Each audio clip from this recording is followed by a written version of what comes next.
हाँ जी नमस्कार, मैं संजय नैन विजय बिश्नोई श्री गंगानगर चैनल में आपका एक बार फिर स्वागत है। सभी को गुड इवनिंग, नमस्कार। पिछली क्लास में अपने डीपीसी की बात कर रहे थे, जिला योजना समिति की बात कर रहे थे। जिला योजना समिति जो है आर्टिकल 243ZG उसमें पढ़ लिया था अपने 243ZD को। 243ZD जिला योजना समिति डीपीसी उसकी बातें हमने की थी कि जिला योजना समिति जो है उस जिला योजना समिति के अंतर्गत जो है आपने उसकी व्यवस्थाएं पढ़ी कि संविधान के अंदर जिला योजना समिति के बारे में कोई विशेष प्रावधान जो है वो नहीं किए गए हैं। और राजस्थान के अंतर्गत 25 सदस्य होते हैं डीपीसी के बारे में, ये अपने पढ़ लिया था, क्योंकि विधानमंडल को ये अधिकार दिया गया है कि वो अपनी इसकी सदस्य संख्या का जो है वो निर्धारण करें। तो ये सारी बातें अपने उसके अंतर्गत पढ़ी थी। और जो डीपीसी के अंतर्गत और बातें अपने देखी थी कि डीपीसी विधानमंडल उनका निर्धारण करता है और 25 सदस्य राजस्थान में, 4/5 सदस्य निर्वाचित होंगे और उन निर्वाचित सदस्यों को जो है वो कौन चुनेगा, तो जिला परिषद के सदस्य उनको चुनेंगे और नगरीय संस्थाओं के जो नगर पालिकाएं जिनको बोले अपने, तो वो सदस्य जो उनको चुनेंगे। ये बातें अपने कर ली थी। और ये जो नगरीय संस्थाएं हैं, इन नगरीय संस्थाओं के योजनाएं बनाने का कार्य जो है वो किसके पास है, जिला योजना समिति के पास है। 25 में से 20 सदस्य, 4/5 भाग तो 20 सदस्य हो गए और 3 सदस्य पदेन सदस्य होंगे। पदेन सदस्य कौन कौन होंगे, कमेंट बॉक्स में आंसर दीजिए। डीपीसी में पदेन सदस्य के रूप में कौन कौन होते हैं? जिला योजना समिति में पदेन सदस्य के रूप में कौन कौन होते हैं? हाँ जी, तो इसके अंतर्गत डिस्ट्रिक्ट कलेक्टर, जिलाधीश और अपने सीईओ मुख्य कार्यकारी अधिकारी, और एक सदस्य होते हैं एसीओ अतिरिक्त मुख्य कार्यकारी अधिकारी, और 2 सदस्य मनोनीत जो किए जाते हैं वो कौन होते हैं? तो मनोनीत सदस्य अपने एमपी या एमएलए जो है उनमें से किसी को भी चुना जा सकता है। तो ये बातें अपने कर ली थी। आज अपने जो बात करनी है वो राजस्थान से संबंधित पंचायती राज संस्थाओं के अंतर्गत अपने बात करनी है। राजस्थान में नगरीय संस्थाएं, राजस्थान में नगरीय स्वशासन या नगरीय संस्थाएं। तो राजस्थान में नगरीय स्वशासन की यदि अपने बात करें तो राजस्थान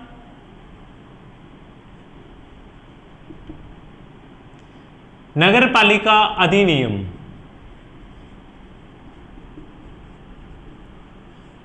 1959, राजस्थान नगर पालिका अधिनियम 1959 में बना। और राजस्थान में जो पहली नगर पालिका बनी वो कौन सी थी? कमेंट बॉक्स में आंसर दीजिए। राजस्थान की प्रथम नगर पालिका कौन सी थी और कब बनी? जल्दी से आंसर दीजिए। माउंट आबू। कब बनी थी माउंट आबू?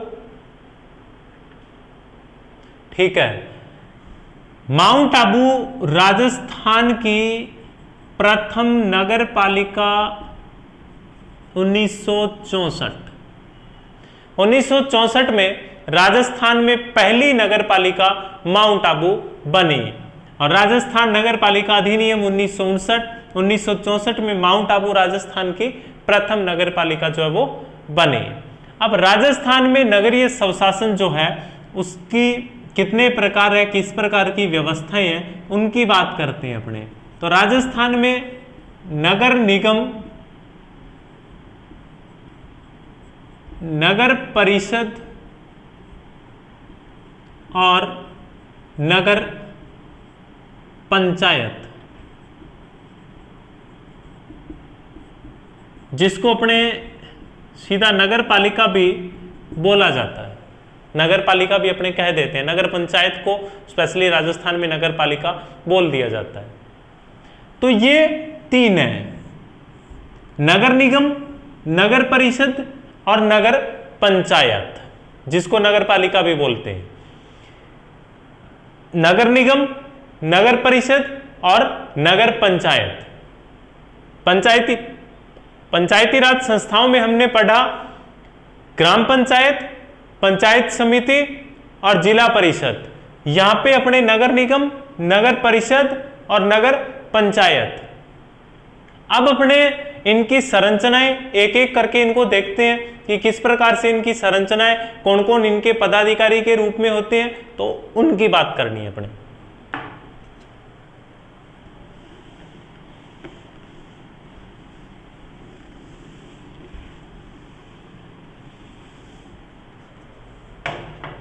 तो सबसे पहले जो है वो है नगर निगम। नगर निगम, नगर निगम जो है वो 5 लाख से अधिक जनसंख्या वाले क्षेत्र होते हैं। 5 लाख से अधिक जनसंख्या वाले जो है वो नगर निगम के अंतर्गत शामिल किए जाते हैं। 5 लाख से अधिक जनसंख्या नगर निगम, और इस नगर निगम के अंतर्गत महापौर,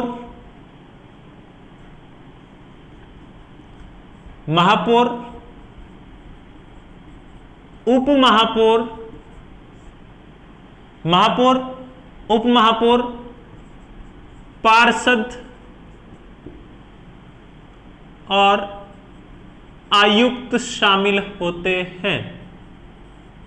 महापौर, उप महापौर, पार्षद और आयुक्त शामिल होते हैं। महापौर, उप महापौर, पार्षद और आयुक्त जो है वो नगर निगम के अंतर्गत शामिल होते हैं। महापौर, उप महापौर और पार्षद, आयुक्त। ये आयुक्त जिस प्रकार से अपने ग्राम पंचायत में वीडीओ, पंचायत समिति में बीडीओ, जिला परिषद में सीईओ पढ़ते हैं, उसी प्रकार से यहाँ पे अपने आयुक्त होते हैं नगर निगम में। तो 5 लाख से अधिक जनसंख्या। दूसरी बात अपने करते हैं नगर परिषद।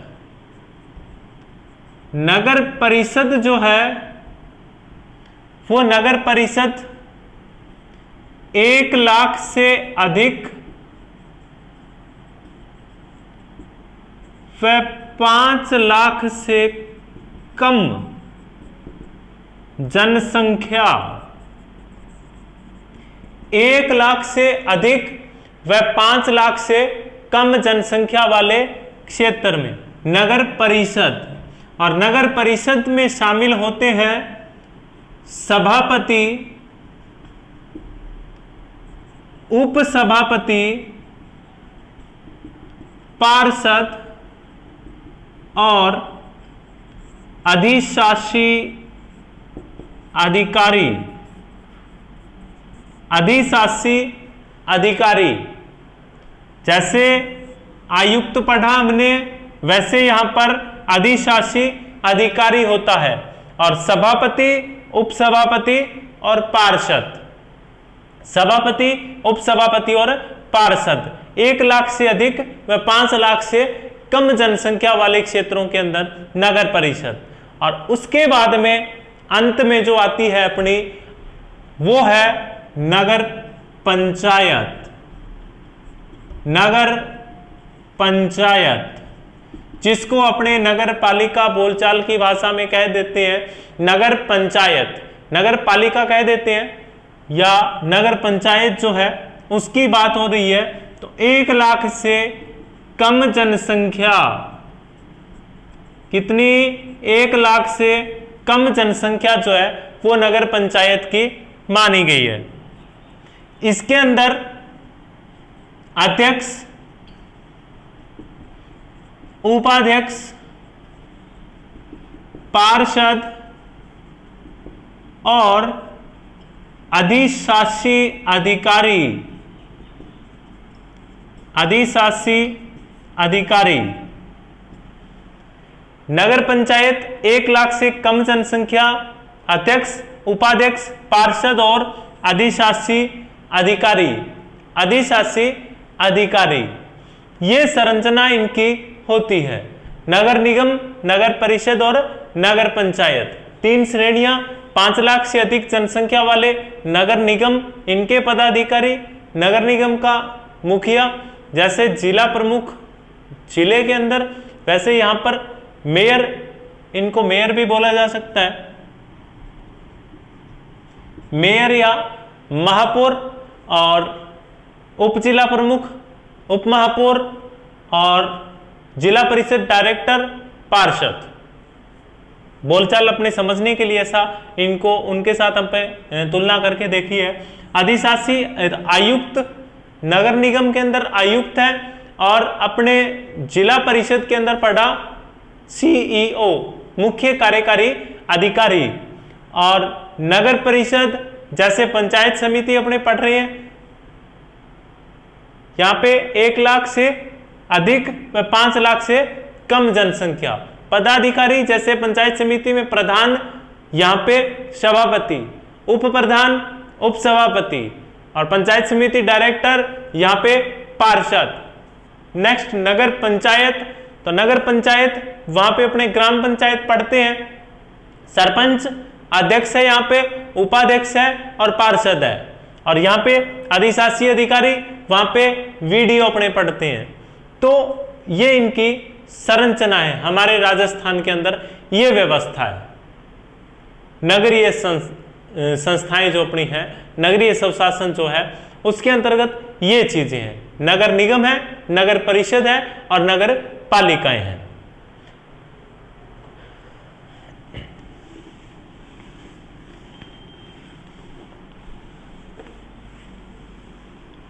नगर निगम, नगर परिषद और नगर पालिकाएं। नगर निगम कितनी जनसंख्या वाले? 5 लाख से अधिक वाले। नगर परिषद 1 लाख से 5 लाख वाले, और नगर पंचायत या नगर पालिकाएं वो 1 लाख से कम वाले। अब इनकी बैठक की बात करें, बैठकें तो 2 माह में कितनी? 1 बार।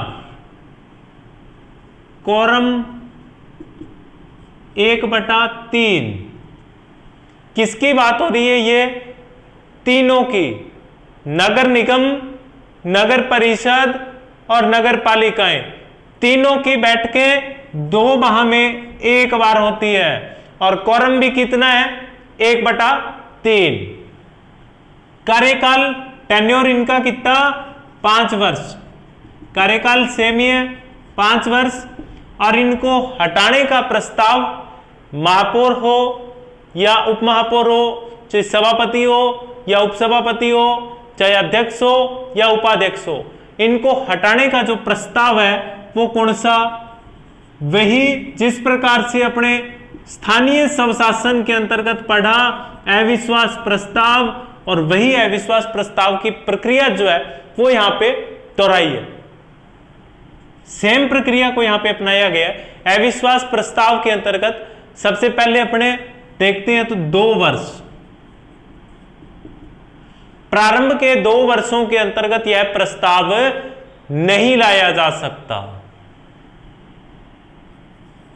दूसरी बात, 1/3 सदस्यों का समर्थन होना चाहिए। 1/3 सदस्यों का समर्थन होना चाहिए। तीसरी बात, 3/4 सदस्यों का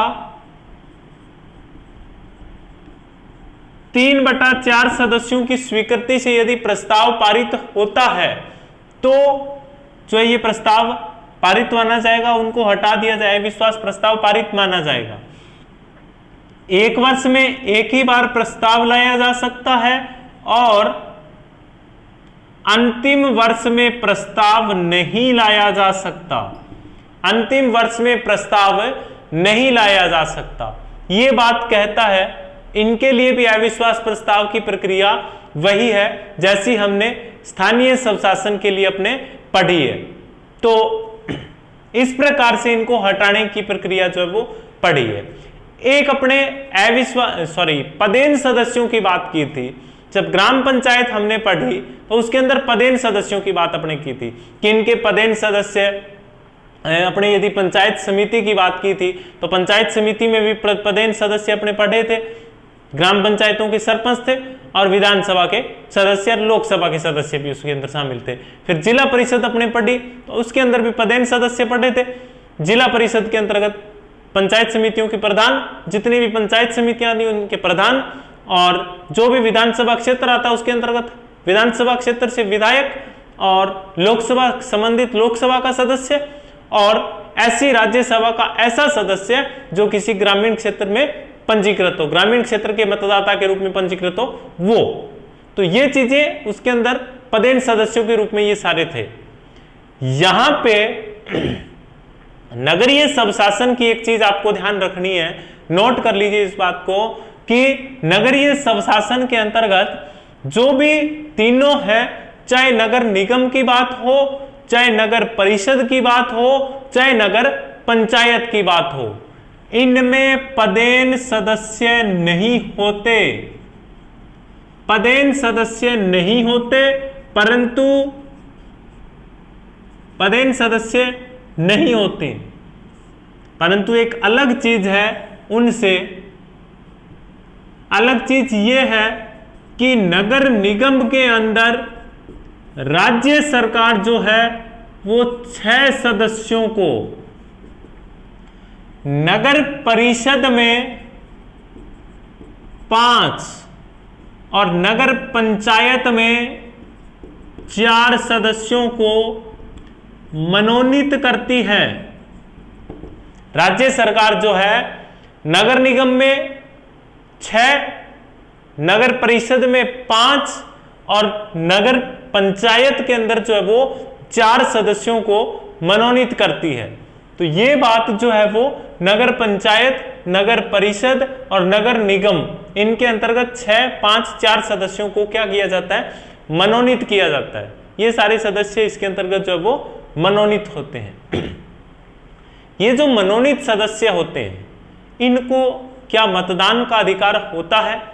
जी हाँ, जैसे अपने पंचायती राज संस्थाएं पढ़ी, उन पंचायती राज संस्थाओं के अंतर्गत अपने पढ़ा कि वो जो सदस्य, पदेन सदस्य वहां पे जो होते हैं वो पदेन सदस्य मतदान करने का उनको अधिकार होता है।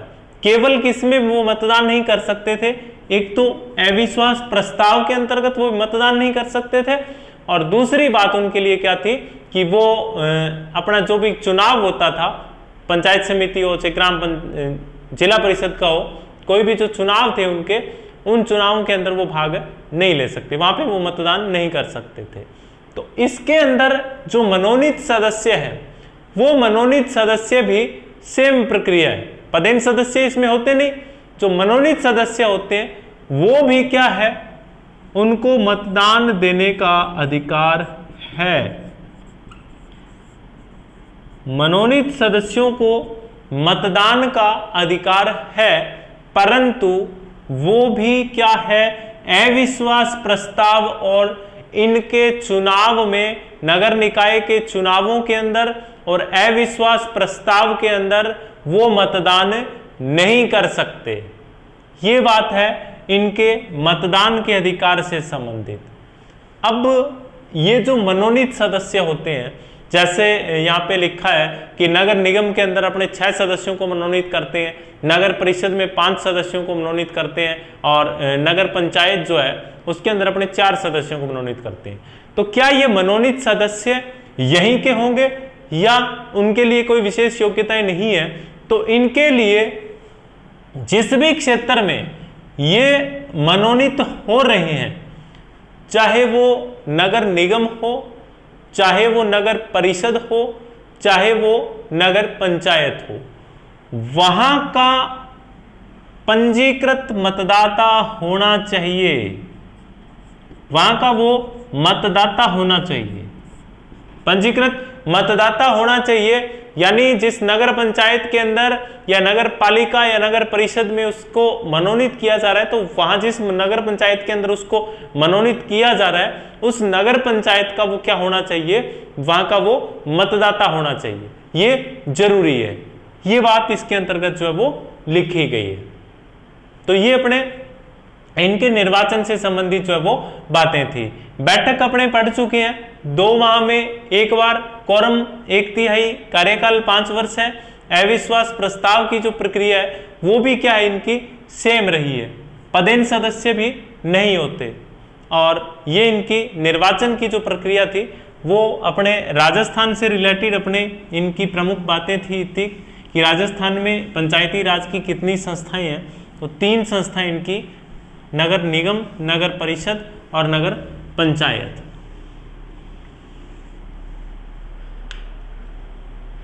तो ये अपना नगरीय स्वशासन जो है उससे रिलेटेड बातें थी।